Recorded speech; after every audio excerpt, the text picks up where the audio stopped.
Hello everyone, welcome back to science with Neha. तो हम कर रहे थे क्लास 10 का chapter number 3 metals and non metals. तो आज हम डिस्कस करने जा रहे हैं उसके इंटेक्स क्वेश्चंस को। तो अभी तक वीडियो को ये 5 पार्ट आ चुके हैं जिसमें चैप्टर पूरा हो गया है। लिंक आपको नीचे डिस्क्रिप्शन बॉक्स में मिल जाएगा। तो चलिए शुरू करते हैं पहले क्वेश्चन से। तो पहला क्वेश्चन है आपका, give an example of a metal जो लिक्विड है आपका रूम टेम्परेचर पे। तो लिक्विड होता है हमारा मरकरी। सेकेंड पार्ट देखते हैं, जो इजीली कट हो जाए नाइफ से, जिसको नाइफ से हम आसानी से काट सके, जो सॉफ्ट होता है, तो वो होता है हमारा सोडियम। थर्ड पार्ट देखते हैं, बेस्ट कंडक्टर ऑफ हीट। तो बेस्ट कंडक्टर हीट हमारा कौन सा होता है? सिल्वर। तो next, poor conductor of heat, जिसमें हमारा एक एक्सेप्शन था, जो पुअर कंडक्टर है वो था हमारा लेड। नेक्स्ट क्वेश्चन पे चलते हैं, सेकंड पे, meaning of malleable and ductile. तो मेलिएबल आपका क्या होता है? मेलिएबल है that can be beaten into thin sheets on hammering. मतलब जिसको आप हैमर से उसको जब बीट करके पतली पतली शीट्स में आप जिसको कन्वर्ट कर सकते हो, वो होता है आपका मेलिएबल। ठीक है, जैसे आपका एल्यूमिनियम फॉयल, या फिर अभी आजकल हमारा फेस्टिव सीजन चल रहा है, आप देखते हो जो काजू कतली होती है उसके ऊपर सिल्वर की एक बहुत ही पतली सी लेयर लगी होती है, तो वो भी किस वजह से? मेलिएबिलिटी वो होती है। नेक्स्ट, डक्टाइल की बात करें तो डक्टाइल होता है that can be drawn into thin wire, जिसको हम वायर्स में कन्वर्ट कर सकते हैं। ठीक है, तो malleable sheets and ductile wires, like your copper wire. जैसे कॉपर वायर इलेक्ट्रिसिटी में हम यूज करते हैं कॉपर वायर। नेक्स्ट क्वेश्चन पे चलते हैं, why sodium is kept in kerosene oil, कि हम सोडियम को केरोसिन ऑयल में क्यों रखते हैं? तो जैसा आप यहाँ फोटो में भी देख रहे हो, केरोसिन में स्टोर है। तो क्यों करते हैं? क्योंकि सोडियम हमारा क्या है? हाईली रिएक्टिव, बहुत ज़्यादा रिएक्टिव वो होता है। ठीक है, इसीलिए उसको केरोसिन में रखा जाता है, ताकि उसका जो कांटेक्ट है ऑक्सीजन और वाटर से ना हो, क्योंकि उसके साथ वो बहुत जल्दी रिएक्ट करके इवन इतनी ज़्यादा हीट प्रोड्यूस हो जाती है कि वो आपका फायर भी कैच कर लेता है। तो उस एक्सीडेंटल फायर्स को प्रिवेंट करने के लिए हम उसको किस में स्टोर करते हैं?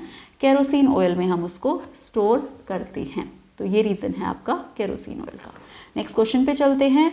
तो नेक्स्ट क्वेश्चन है आपका, इक्वेशंस आपसे पूछी गई हैं कि right the equations of the following. तो पहली इक्वेशन आपसे पूछी है आयरन विद स्टीम, कि आयरन को जब आप स्टीम से रिएक्ट कराते हो, ठीक है, तो आयरन क्या होता है हमारा? Fe। चलिए लिखते हैं इक्वेशन को। सो Fe सॉलिड में है आपका, प्लस किस में लेना है? स्टीम। तो H2O किस में है आपका? गैसियस स्टेट में है, स्टीम से हमें रिएक्ट कराना है। तो जब आयरन आपका स्टीम से रिएक्ट करता है तो बनाता है आयरन ऑक्साइड। तो Fe3O4 आपका यहाँ पे बनेगा, प्लस हाइड्रोजन गैस आपकी यहाँ पे रिलीज होगी, तो आपका आयरन ऑक्साइड बनेगा।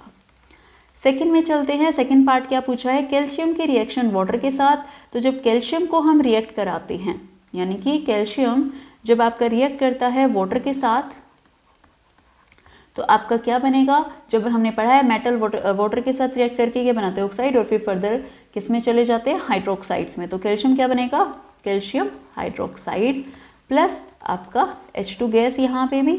और पोटेशियम की भी बात करें तो सेम, पोटेशियम भी कैल्शियम की तरह ही रिएक्ट करेगा। तो H2O के साथ ये क्या बनेगा? ये बनेगा पोटेशियम हाइड्रोक्साइड, यानी कि KOH, प्लस हाइड्रोजन गैस यहाँ पे भी रिलीज होगी। तो ये थे आपके आंसर, यहाँ पे कैल्शियम हाइड्रोक्साइड और पोटेशियम क्या बनेगा? Potassium hydroxide. तो ये आपके आंसर हैं। बैलेंस करना चाहें तो आप इक्वेशंस को बैलेंस कर सकते हो। यहाँ पे कैल्शियम वाले में 2 आ जाएगा, पोटेशियम वाली आपकी बैलेंस्ड है। ऐसे ही आप आयरन वाले को कर सकते हो। यहाँ Fe3O4 है आयरन ऑक्साइड में, तो यहाँ हमारा आ जाएगा 3, ऑक्सीजन 4 है तो यहाँ पे हमारा 4 आ जाएगा, और हाइड्रोजन क्या की भी हमारा 4 आ जाएगा। तो ये बैलेंस्ड हो गई है। नेक्स्ट पे चलते हैं। नेक्स्ट हमारा क्वेश्चन है, आपको 4 सैंपल दे रखे हैं ABCD मेटल्स के, और अलग अलग सॉल्यूशंस के साथ उनको रिएक्ट कराया गया है। जैसे A को आयरन सल्फेट कॉपर सल्फेट के साथ, देन B को आयरन और जिंक सल्फेट के साथ। तो आपसे पूछा है कि मोस्ट रिएक्टिव मेटल कौन सा होगा? तो मोस्ट रिएक्टिव हम यही देखते हैं भाई, ऊपर क्या दे रखी है? डिस्प्लेसमेंट रिएक्शंस दे रखी है। डिस्प्लेसमेंट रिएक्शंस का क्या मतलब होता है कि भाई जो मोर रिएक्टिव है वो लेस वाले को करेगा। तो अगर हम यहाँ देखें सभी को, तो सिल्वर सबसे लीस्ट है, फिर कॉपर आता है, फिर आयरन आता है, और फिर जिंक आता है। तो हम देखें A वाले ने कॉपर को किया है, आयरन को नहीं किया। B वाले ने आयरन को डिस्प्लेस किया है, दैट मीन्स आपका जो B वाला है वो क्या कर रहा है? आयरन को, तो आयरन को डिस्प्लेस किया है, और बाकी इन तीनों में से कोई भी आयरन को डिस्प्लेस नहीं कर पाया है। दैट मीन्स B आपका क्या है? मोस्ट रिएक्टिव मेटल, क्योंकि उसने आयरन को डिस्प्लेस कर दिया है। नेक्स्ट पार्ट को देखते हैं। नेक्स्ट पार्ट क्या पूछा है कि बी को अगर आप कॉपर सल्फेट में डालेंगे तो क्या होगा। ठीक है, कॉपर 2 सल्फेट आपका दे रखा है, मतलब कॉपर आपका सेकेंड ऑक्सीडेशन स्टेट में है। तो वही बात है, अगर आयरन को भी डिस्प्लेस कर दिया तो कॉपर तो उससे कम रिएक्टिव है, तो ऑब्वियसली बी वाला कॉपर सल्फेट को भी डिस्प्लेस कर देगा। ठीक है, क्योंकि तो रिएक्शन क्या हो जाएगी, बी क्या है, मोर रिएक्टिव है, तो कॉपर को उसके सॉल्यूशन से डिस्प्लेस करेगा, तो कॉपर का जो ब्लू कलर है वो क्या हो जाएगा, वो फेड हो जाएगा और आपका रेड ब्राउन कॉपर जो है वो डिपॉजिट होने लगेगा, यानी कि डिस्प्लेसमेंट रिएक्शन हमें देखने को मिलेगी अगर बी को कॉपर सल्फेट में डालते हैं तो। नेक्स्ट क्वेश्चन है इसी का नेक्स्ट पार्ट कि आपको अरेंज करना है डिक्रीजिंग ऑर्डर में ए बी सी डी का। तो देखें भाई, बी को तो हमने देख लिया, बी सबसे ज़्यादा रिएक्टिव है। ठीक है, अब बात करें अब लीस्ट की देखें तो डी आपका क्या है, किसी के साथ डिस्प्लेसमेंट रिएक्शन नहीं दिखा रहा है, सबसे वीक है, तो डी सबसे कम है। ठीक, अब ए और सी में बात करें तो ए तो किसको डिस्प्लेस कर रहा है, कॉपर सल्फेट को, और जो आपका सी है वो डिस्प्लेस कर रहा है सिल्वर को, तो कॉपर ज़्यादा रिएक्टिव होता है सिल्वर से। ठीक है, तो आपका क्या आ जाएगा, बी ने डिस्प्लेस किया किसको, आयरन को, फिर ए ने डिस्प्लेस किया किसको, कॉपर को, सी ने डिस्प्लेस किया सिल्वर को, और डी ने किसी को नहीं, तो ऑर्डर आ जाएगा B A C D. This will be the order. Next question पे चलते हैं। आपसे गैस पूछी है, which gas is produce when dilute hydrochloric acid is added to a reactive metal, कि जब आप मेटल को एसिड से रिएक्ट कराते हो तो कौन सी गैस आपकी निकलेगी, तो हाइड्रोजन गैस हमारी प्रोड्यूस होती है। हाइड्रोजन गैस आपकी प्रोड्यूस होगी कोई भी मेटल जब एसिड से रिएक्ट करेगा। सेकेंड पार्ट में आपसे रिएक्शन पूछी है आयरन की H2SO4 के साथ, तो रिएक्शन आपकी क्या हो जाएगी, Fe H2SO4 के साथ जब रिएक्ट करेगा तो FeH2 को वहाँ से हटा देगा, तो FeSO4 आयरन सल्फेट और हाइड्रोजन गैस हमारी यहाँ पे रिलीज होगी। नेक्स्ट क्वेश्चन पे चलते हैं कि आप क्या ऑब्जर्व करेंगे, when zinc is added to a solution of iron sulphate and also write the chemical reaction. Now we know कि भाई जिंक जो है वो ज़्यादा रिएक्टिव है आयरन से रिएक्टिविटी सीरीज के अकॉर्डिंग, तो जिंक क्या करेगा, जिंक मोर रिएक्टिव है आयरन से, तो इट विल डिस्प्लेस आयरन। और आयरन सल्फेट कैसा होता है, ग्रीनिश कलर का होता है, तो धीरे धीरे क्या होगा, उसका ग्रीन कलर फेड होने लगेगा, क्योंकि आपका जो जिंक सल्फेट बनेगा वो क्या होता है, कलरलेस, और आपका आयरन मेटल डिपॉजिट होना शुरू हो जाएगा, तो ये दिखाएगा डिस्प्लेसमेंट रिएक्शन। अगर इसकी रिएक्शन की बात करें केमिकल रिएक्शन की, तो जिंक है आपका किससे रिएक्ट कर रहा है, आयरन सल्फेट FeSO4, तो क्या होगा, जिंक आयरन को डिस्प्लेस करके क्या बना लेगा, ZnSO4, और Fe आपका अलग हो जाएगा, डिपॉजिट होने लगेगा। ये इसकी क्या होगी, केमिकल रिएक्शन। नेक्स्ट क्वेश्चन पे चलते हैं। नेक्स्ट क्वेश्चन आपका है electron dot structure of sodium, oxygen and magnesium. आपको इन तीनों का इलेक्ट्रॉन डॉट स्ट्रक्चर बनाना है, तो देखते हैं। फर्स्ट पार्ट में सोडियम का, पहले सोडियम का नंबर होता है 11, तो इसकी इलेक्ट्रॉनिक कॉन्फ़िगरेशन हम लिखते हैं जो कि होगी 281। इलेक्ट्रॉन डॉट स्ट्रक्चर बनाने के लिए हमें पता है वैलेंस इलेक्ट्रॉन में जितने इलेक्ट्रॉन हो उतनी ही डॉट हम लगा देते हैं। तो सोडियम में कितने हैं आखिरी शेल में, एक इलेक्ट्रॉन, तो हम इसका सिंबल बनाएंगे पहले Na, और एक है तो एक डॉट हम इसके ऊपर लगा देंगे। ये हो जाएगा हमारा सोडियम का इलेक्ट्रॉन डॉट स्ट्रक्चर। अगला देखते हैं ऑक्सीजन। तो ऑक्सीजन का नंबर होता है हमारा 8। इलेक्ट्रॉनिक कॉन्फ़िगरेशन अगर लिखें तो 2 6, तो इसके वैलेंस शेल में, आउटर मोस्ट शेल में, आखिरी शेल में कितने हैं, 6। तो ऑक्सीजन O बना के उस पर हम कितनी डॉट लगाएंगे, 6, तो लगा देते हैं 6 डॉट। ये हो जाएगा आपका ऑक्सीजन का इलेक्ट्रॉन डॉट स्ट्रक्चर। नेक्स्ट है हमारा मैग्नीशियम के लिए। तो मैग्नीशियम का नंबर होता है 12, तो इलेक्ट्रॉनिक कॉन्फ़िगरेशन लिखे तो क्या होगी, 2 8 एंड 2। ठीक है, तो मतलब आखिरी में कितने हैं, 2 इलेक्ट्रॉन, तो 2 बनाने के लिए Mg का पहले सिंबल बनाइए और उस पर 2 डॉट हम लगा देंगे। ये होगा इलेक्ट्रॉन डॉट स्ट्रक्चर। अगला पूछा है हमसे formation of Na2 and MgO, transfer of electrons दिखा के फॉर्मेशन बतानी है। तो अभी हमने इलेक्ट्रॉन डॉट स्ट्रक्चर बनाए। सोडियम पे कितने डॉट्स थे, 1 डॉट, और ऑक्सीजन पे 6 हैं।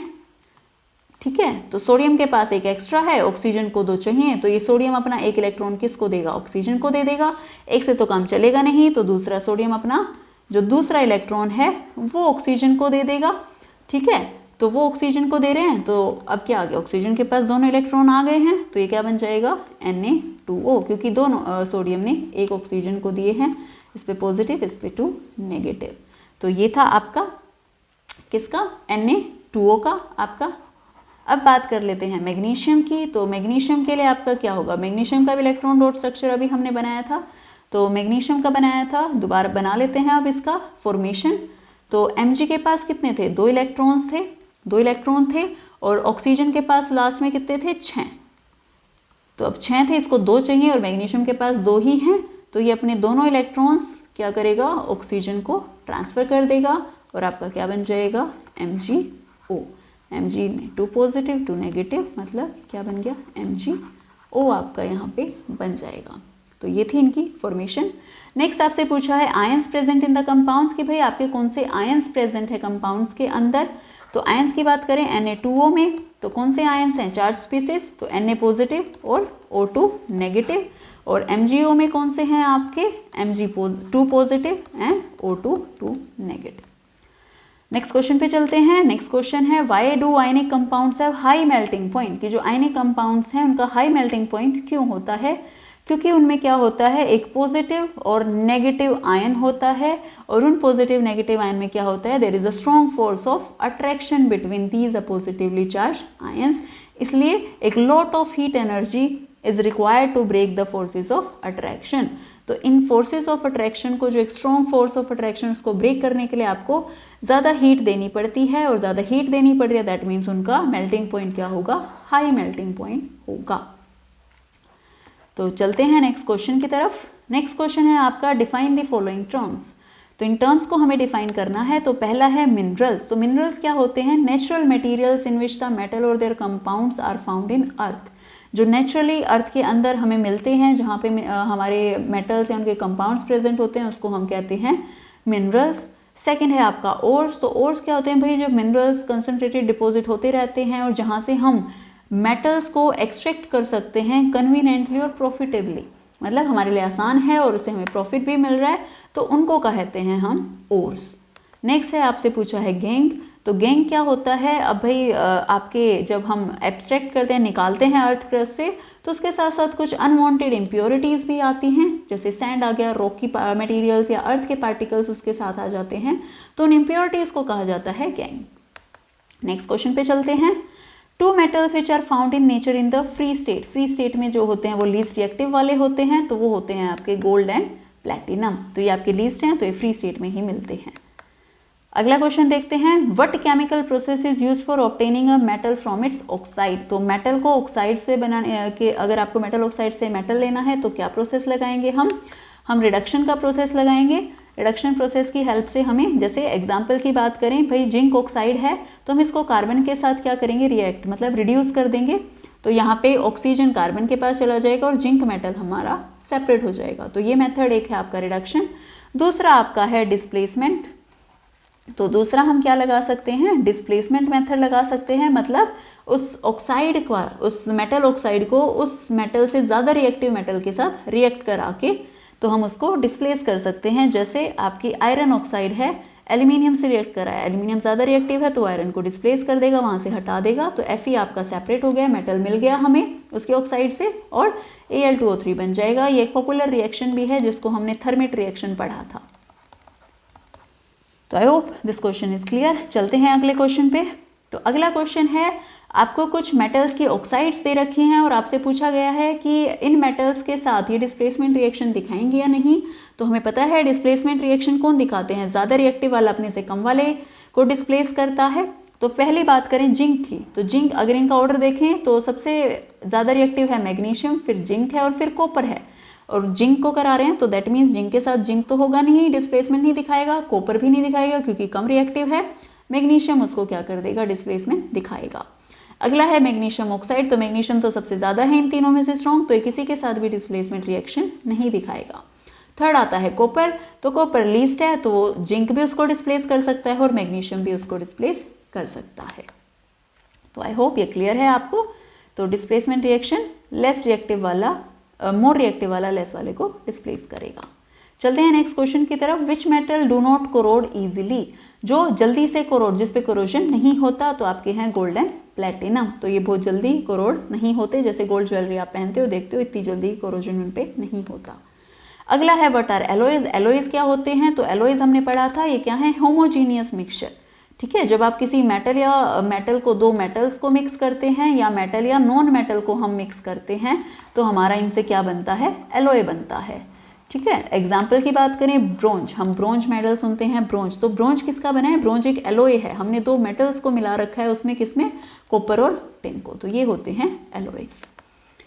तो ये थी आज की क्लास, हमने इंडेक्स क्वेश्चन को डिस्कस कर लिया है। अगर कोई डाउट रह गया है तो आप मुझे कमेंट करके बता सकते हैं, या आप मुझे मेरे इंस्टाग्राम अकाउंट पे भी फॉलो कर सकते हैं, आप वहाँ लाइव इंटरेक्शन कर सकते हैं मेरे साथ। तो आई होप आपको यहाँ की क्लास क्लियर है। तो मिलते हैं नेक्स्ट क्लास में। Till then bye bye everyone and take care.